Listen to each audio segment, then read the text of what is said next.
Let's talk about that burger, those fries, that shake. It's a meal we all know, right? But behind that simple tray is a massive, global system that has completely changed our world.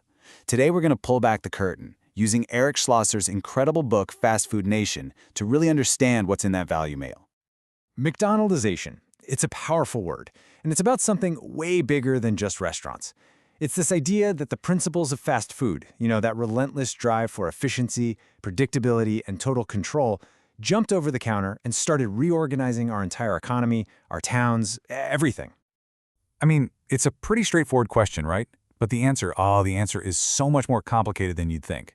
It's about chemistry, it's about economics, and it's about a complete reinvention of how we work and how we eat.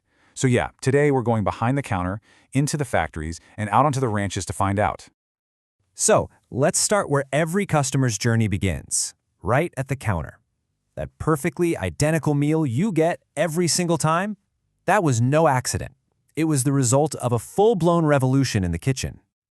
Okay, so picture this. Before the 1950s, drive-ins were the thing. They had car hops, big menus, and actual trained cooks. Then the McDonald brothers came along with this totally radical idea. They fired all their car hops, they slashed their menu, and, this is the big one, they broke down cooking into tiny, repetitive tasks. All of a sudden, you didn't need a skilled cook anymore. You just needed somebody to do one simple thing over and over and over again.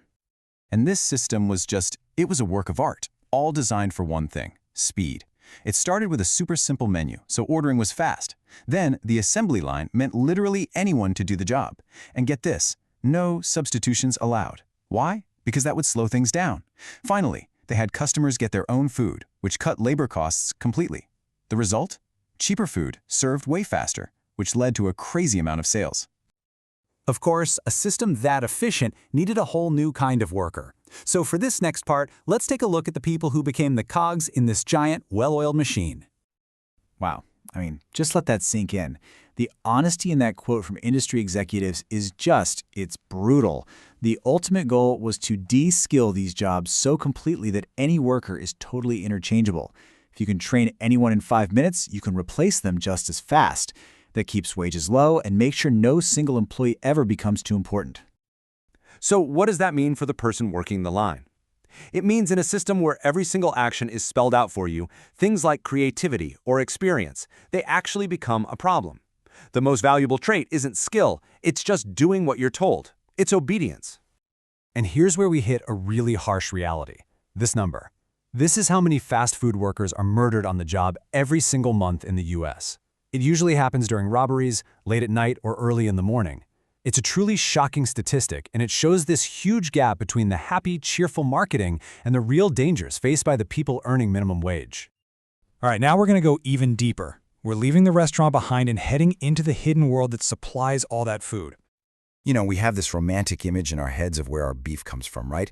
A lone rancher on the open range. But the truth is, a tiny handful of massive corporations now control almost the entire meatpacking industry. They're the ones setting the prices, and they are squeezing independent ranchers so hard that many are going out of business. And inside their plants, the work is just brutal. Meatpacking is one of the most dangerous jobs in America. The injury rates are through the roof. And as you can see here, when one of the biggest processors was investigated, OSHA found they were keeping 2 different sets of injury logs. A real one for them, and a fake, sanitized one for the government. The fine they ended up paying? It was basically pocket change for a company that big. And what about the French fries? You ever wonder how they taste exactly the same in January as they do in June? Well, it's not just the potato. It's the natural flavors that are added in a factory. We're talking about complex chemical compounds designed in a lab to make sure every single fry has that same perfect, addictive taste no matter what. It's pretty wild.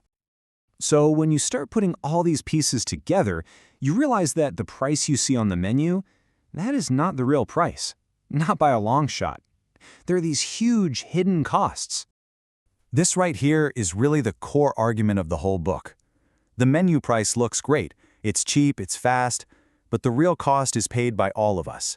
It's paid in worker injuries, in the death of small farms and independent businesses, in damage to our environment, and in the creation of this endless, identical suburban sprawl. And those hidden costs have a devastating human toll. The economic pressure on family ranchers, like a man named Hank, who's profiled in the book, it's just immense.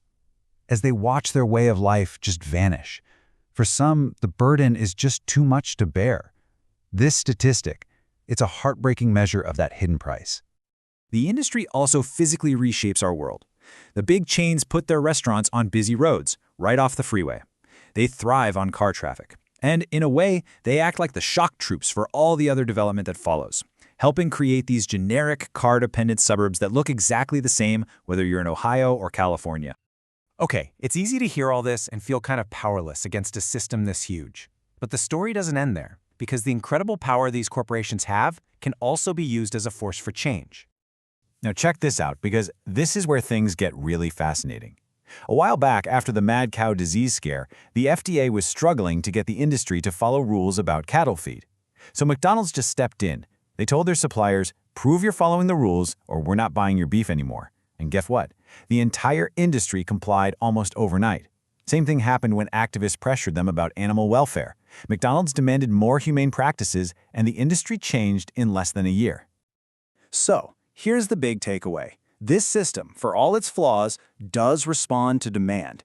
It responded when people demanded safer beef. It responded when people demanded more humane treatment of animals. And that leaves us with one last, really powerful question. Now that we know what's going on behind the curtain, and we know they have the power to change things on a dime, what should we, their customers, demand that they change next?